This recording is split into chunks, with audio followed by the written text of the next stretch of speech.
Yeah. Like every floor, like yeah, like yo, where the fuck you gotta go? Like I gotta get that out of here. Where you gotta go? Play some slots or something? Sit up more. They make us doing kindergarten. It's nice and postured up. Dude, just cross applesauce. Yeah, let's say you got some extra points. All right, guys, we got Josh Silveira here. Mike, why don't you start us off, please? Josh, welcome back to the 2024 season. And what are the biggest lessons that you learned in this past year that you'll be able to use, for this season? Life's a learning experience in general, but I think from the last season to this season, you just mature a little bit more. Obviously, that loss was a pretty deep one, I guess you could say. But, you just learn to take it day by day, pick yourself up when you're in the downs, and if you're in the ups, learn how to humble yourself. But I think just enjoying life, taking a step back, realizing that I have a life outside of fighting too. And I think that makes me enjoy fighting in general when I'm not so I'm a fighter. This is my life. This is what I do. I think you got to take a step back, enjoy the journey. Second place isn't always the nicest thing, but man, I'm in a good spot. I changed my life from when I first started this sport. So just taking a step back and enjoying and smelling the roses or the flowers or however that saying goes. There was a lot made, obviously, about the connection with you and your father, in the build-up to the finals last year. Was there ever a moment with him afterwards where it just made it even more rejuvenating coming into this season? Yeah, I felt like when the build-up last year, everybody was tuned in on that, and I lost last year, and he was right down there with me, and he helped me work my way back up. Like I said, I'm human. That was a pretty scarring one, and we worked our way back up together, and he even feels the improvements, just not in the gym, but just with my mind and even my body. I feel a lot better. Whenever I thought I made tremendous sacrifices, I came to find out that I have to make more. And not obligation, right? It's a pleasure for me to make these sacrifices, and that's one thing he's taught me throughout the way. And last one for me, both you and Impa are very great representatives of not only the PFL but MMA as a whole. When you have, so many great fighters with the mindset that you guys have, how freeing is it to know you're all working for one goal, you're all going for, $1 million, a world title, but you're doing it, especially under the PFL where business is booming and everyone seems to share a similar mindset? Yeah, I enjoy this journey that the PFL has given me. I like to think myself as a positive mind, a good guy, and going back to Impa, like I said, I didn't want to lose, but he's such an honorable guy to lose to if I had to lose, and I'm really happy for him. He's a good company guy. He's kind of like somebody that you would want to push out for your organization, and I would like to think I'm the same.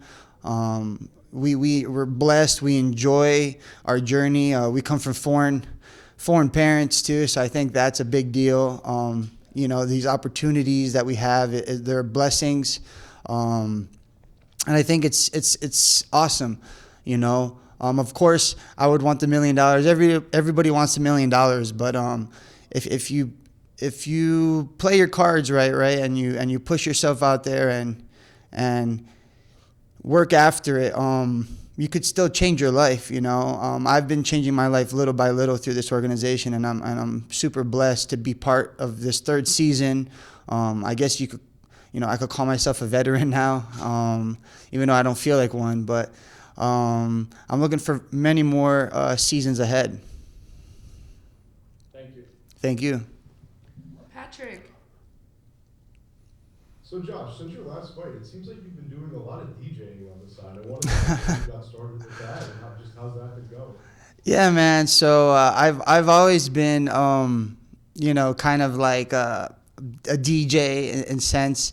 I just been posting it a lot more because I don't know. I used to feel kind of like maybe people are gonna judge me or something like that because everyone thinks I'm actually like partying. Where because DJ's associated with partying and stuff, but it's just a hobby that I do. I have, I was born in Miami. I have tons of friends that they're photographers and their little side hustles DJing. So I always found myself in an apartment or someone's kitchen, throwing my USB in there and throwing some tunes on. That's the beauty about DJing, right? Is like go look for, we call it like digging in the crates, right? So go look for tracks made in the 70s, 80s, 90s, or whenever, show me some cool stuff that we never heard before and present it to us. And that's something that gets my mind off of that MMA fight lifestyle, and I think DJing is amazing. It's something that's a hobby I've enjoyed outside of fighting, and I'll probably stick with it forever, to be honest. I think it's a great thing to do. I love music in general, and I love playing with my friends. It I guess you say it keeps me out of trouble. And it shows.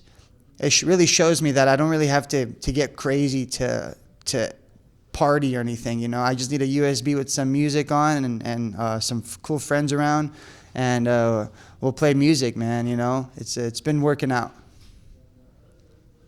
Love to hear that you found a nice, fun hobby outside of fighting. But inside of fighting, the division this season has to be the toughest since you've entered the PFL. I wanted to ask just your thoughts on some of the guys in your division. I know you're fighting a champion from another division, but I mean, it's a stacked division for sure.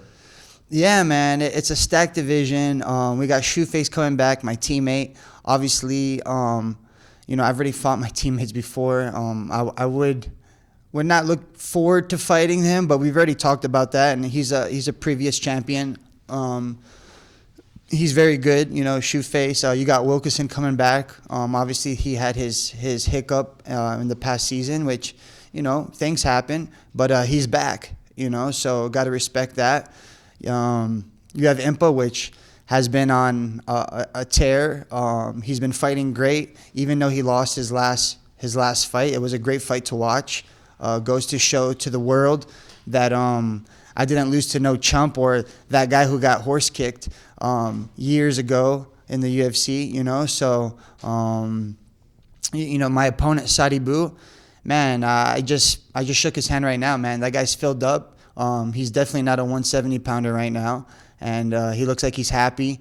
So I think compared to last year with what happened this year, I would say the light heavyweight division seems like one of the tougher ones compared to all the other weight classes. Not taking anything away from the other divisions, but it's stacked, man. For sure stacked. Thank you, Josh. Thank you. Dylan. Hey Josh, last year you spoke about the wide range of emotions you go throughout fight week, and especially on fight day, excitement, nerves, everything in between. What are some things you do or tell yourself throughout the week to stay level-headed and focused on the task at hand? Man, some things I tell myself in fight week is I got to take it day by day, right? I arrived on Sunday. I have Monday. I have Tuesday, Wednesday, Thursday's weigh-ins. All this stuff, man, is still a day that you have to acknowledge. You have to take it hour by hour, minute by minute. So nerves, all those feelings, they're going to be there. Anyone who tells you different, they're lying. 150% they're lying. You're going to get locked in a cage with another person, and you're supposed to think that you did everything in your power to win this fight, and they're thinking the same thing. So somebody has to be incorrect. Somebody has to be wrong. So you just try to take it day by day. Obviously, ATT's in the house in Vegas this week. We have tons of fighters. So when I go to the training room, I see tons of coaches all over the place, my teammates. It feels great. That's something that's been good vibes all the way around. But, even with that, say if that wasn't the case, you have to learn how to manage your emotions, enjoy the process.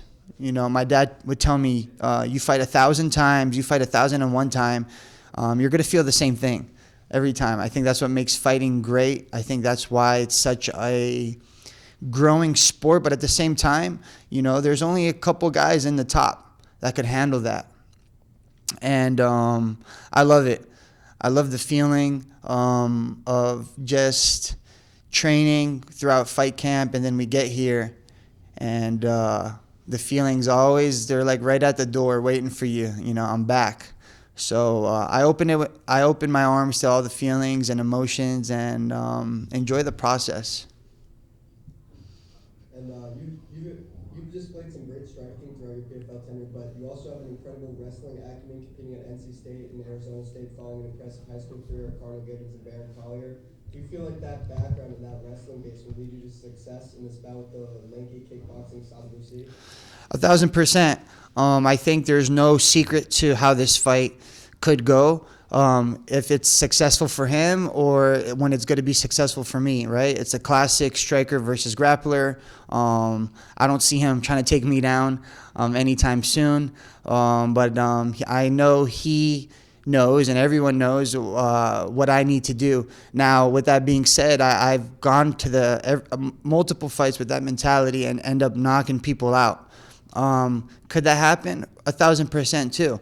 But I know where I've put my training, my background, like you mentioned, and yeah, there's no secret to this, man. Let's go take this guy down and beat him up. Appreciate it, man. Good luck. Thank you. All right, Josh, that's all we got for today. Oh, in this sweet. room. Thank you so much. Cool. We're going to go right next door. Guys, I'm going to bring in